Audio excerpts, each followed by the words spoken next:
പലതരം തോരനും നമ്മൾ കഴിച്ചിട്ടുണ്ട്. എന്നാൽ മുരിങ്ങപ്പൂ തോരൻ നിങ്ങൾ കഴിച്ചിട്ടുണ്ടോ? വരൂ നമുക്ക് മുരിങ്ങപ്പൂ തോരൻ തയ്യാറാക്കാം.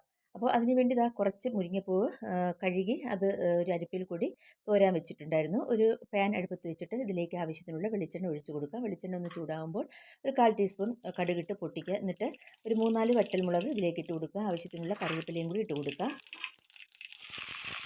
എന്നിട്ട് നമ്മൾ കഴുകി തോരാൻ വെച്ചിരുന്ന മുരിങ്ങപ്പൂവ് ഇതിലേക്ക് ഇട്ട് കൊടുക്കാം. അതിനുശേഷം എല്ലാം കൂടി നന്നായിട്ടൊന്ന് ഇളക്കി കൊടുക്കുക. എന്നിട്ട് ഇതിലേക്ക് കുറച്ച് ചെറിയ ഉള്ളി, ഒരു കപ്പ് ചെറിയ ഉള്ളി കാണുമേ, അത് നമുക്ക് ഇതിലേക്ക് അരിഞ്ഞത് ഇട്ട് കൊടുക്കാം. എന്നിട്ട് ഇതിലേക്ക് ആവശ്യത്തിനുള്ള മഞ്ഞൾപ്പൊടി ഇട്ട് കൊടുക്കുക. ആവശ്യത്തിനുള്ള ഉപ്പ് ഇട്ട് കൊടുക്കുക. ഉപ്പും കൂടി ഇട്ട് കൊടുത്തതിന് ശേഷം നന്നായിട്ടൊന്ന് ഇളക്കി യോജിപ്പിക്കുക. ഇനി നമുക്ക് ഇത് നന്നായിട്ടൊന്ന് തട്ടിപ്പൊത്തിയിട്ട് കുറച്ച് 1 ടേബിൾ സ്പൂൺ വെള്ളവും കൂടി ഒഴിച്ച് കൊടുത്തിട്ട് 2 മിനിറ്റ് ഇതൊന്ന് അടച്ച് വെച്ച് വേവിച്ചെടുക്കുക. 2 മിനിറ്റ് ലോ ഫ്ലെയിമിലിട്ട് വേവിച്ചെടുക്കുക. ഇതിലേക്ക് നമുക്കൊരു അരപ്പ് തയ്യാറാക്കണം. അതിനുവേണ്ടി ഒരു മിക്സിയുടെ ജാർ എടുത്തിട്ട് ഒരു 2 അല്ലി വെളുത്തുള്ളിയും 2 പച്ചമുളകും 1 പിടി തേങ്ങയും കൂടി ഇട്ട് കൊടുത്തിട്ട് ഇതൊന്ന് ചാച്ചെടുക്കുക.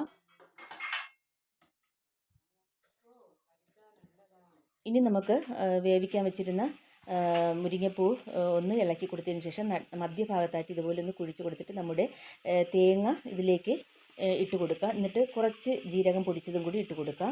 അതിനുശേഷം ഒന്ന് തട്ടിപ്പൊത്തി വീണ്ടും വെച്ച് ഒന്ന് ആവി കയറ്റുക. അരപ്പിൻ്റെ പച്ചമണമൊന്ന് മാറിക്കിട്ടണം. അതിനുശേഷം നമുക്ക് തുറന്നിട്ട് ഇതൊന്ന് ഇളക്കി കൊടുക്കുക.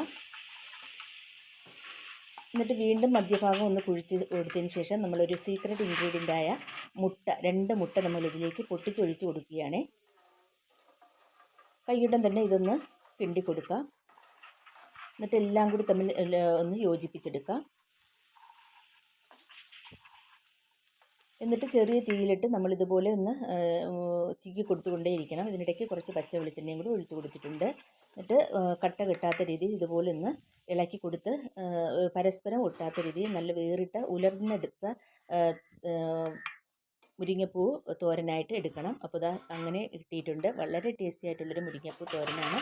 എല്ലാവരും ഒന്ന് ട്രൈ ചെയ്യണം. വീഡിയോ ഇഷ്ടമായ ഒന്ന് ലൈക്ക് ചെയ്യാനും സബ്സ്ക്രൈബ് ചെയ്തൊന്ന് സപ്പോർട്ട് ചെയ്യാനും മറക്കരുതേ.